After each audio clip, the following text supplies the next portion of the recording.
Assalamualaikum warahmatullahi wabarakatuh. Perkenalkan, kami dari kelompok 9 akan mempresentasikan hasil diskusi dari kelompok kami yang berjudul menganalisis dan melaporkan unjuk kerja perusahaan.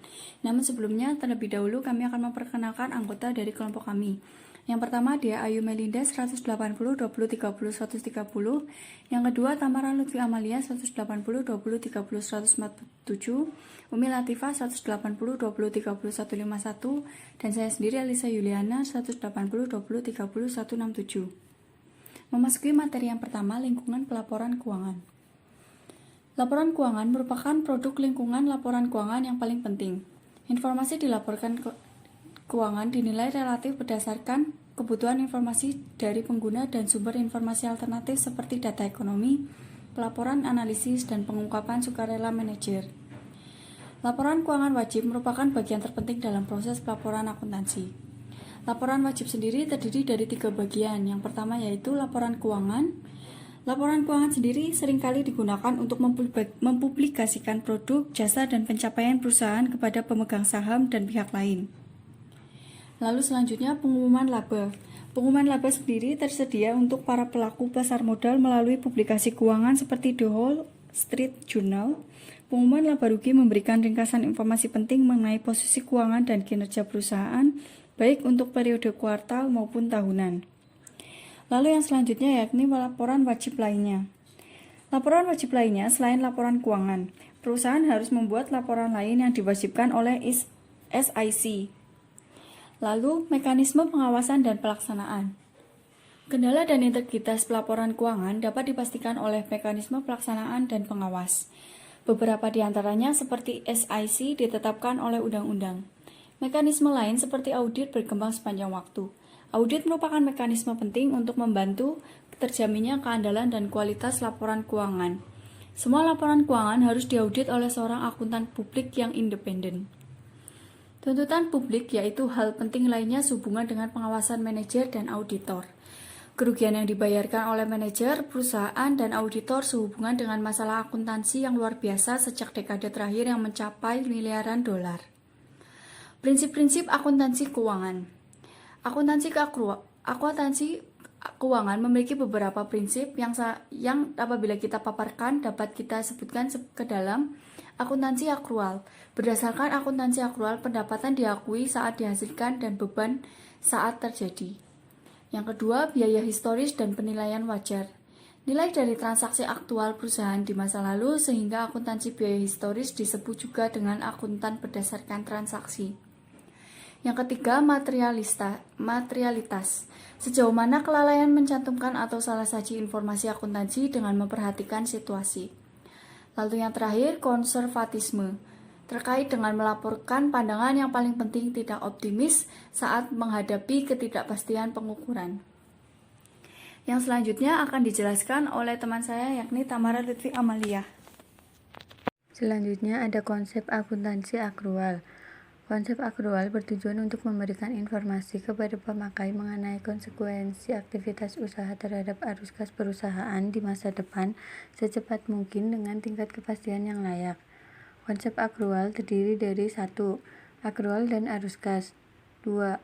Akuntansi akrual mengurangi masalah ketepatan waktu dan pengaitan. 3. Proses akrual. Dalam proses akrual terdapat 2 prinsip yaitu 1. Pengakuan pendapatan. 2. Pengaitan beban. Selanjutnya ada relevansi akuntansi akrual. Relevansi akuntansi akrual terdiri dari 2 jenis yaitu 1. Relevansi akrual jangka pendek, yaitu diperbaikinya relevansi akuntansi dengan cara mencatat pendapatan dan beban saat terjadinya. 2. Relevansi akrual jangka panjang, yaitu melihat penggunaan akrual jangka panjang bahwa arus kas bebas dihitung dengan mengurangkan investasi jangka panjang dari arus kas operasi. Kemudian ada keunggulan akuntansi akrual. 1. Kinerja keuangan. Pengakuan pendapatan dan pengaitan biaya menghasilkan angka laba yang lebih unggul dibandingkan arus kas untuk mengevaluasi kinerja keuangan. 2. Kondisi keuangan. Akuntansi akrual menghasilkan neraca yang lebih merefleksi secara akurat sumber daya yang tersedia bagi suatu perusahaan untuk menghasilkan arus kas masa depan. 3. Memprediksi arus kas masa depan. Memprediksi arus kas masa depan daripada memprediksi arus kas pada masa sekarang.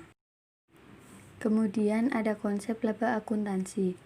Laba akuntansi sangat merefleksikan aspek laba ekonomi maupun laba permanen. Namun, laba ini bukan merupakan pengukuran laba secara langsung seperti kedua laba lainnya. Laba akuntansi juga mengalami masalah pengukuran sehingga mengurangi kemampuannya dalam mencerminkan realitas ekonomi. Penyebab perbedaan laba akuntansi dengan laba ekonomi. 1. Konsep laba alternatif. Konsep laba ekonomi sangat berbeda dengan konsep laba permanen. 2.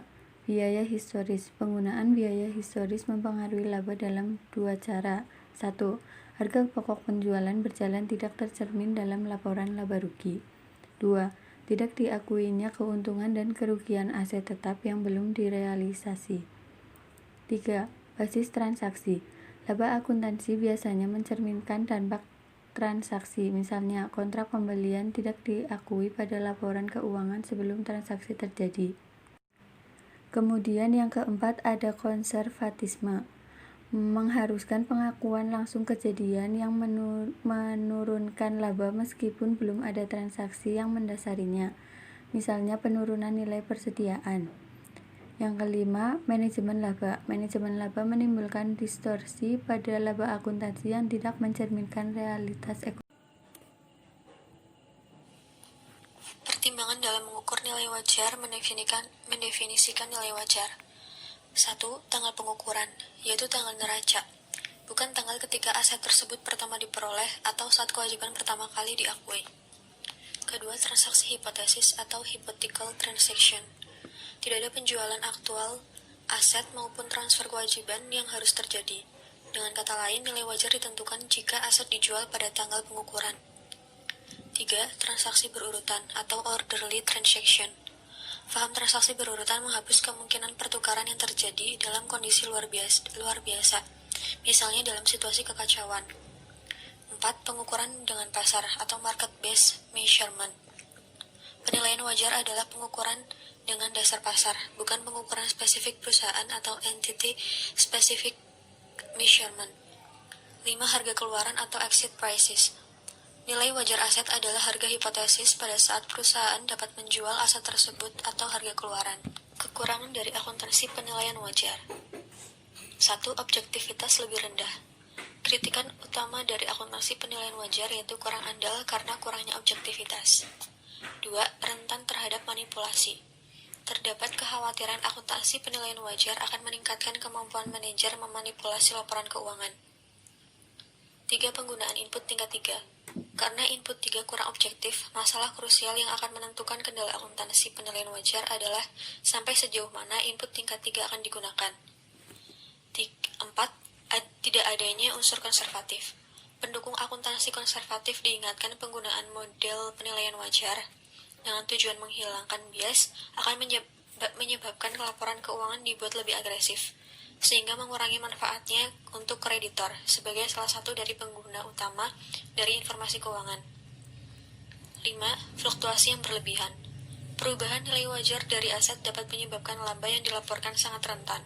Kerentanan ini sangat mungkin menyebabkan perubahan nilai wajar aset dan kewajiban daripada perubahan dasar tingkat profitabilitas operasi perusahaan sehingga ditakutkan laba menjadi kurang berguna untuk dianalisis. Kelebihan dari akuntansi penilaian wajar. 1.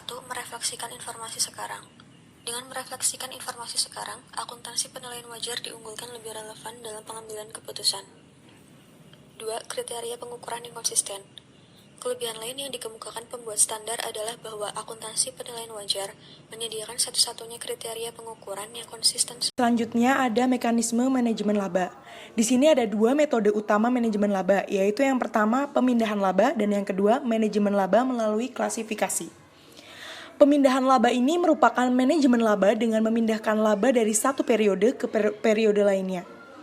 Pemindahan laba dapat dilakukan dengan mempercepat atau menunda pengakuan pendapatan atau beban.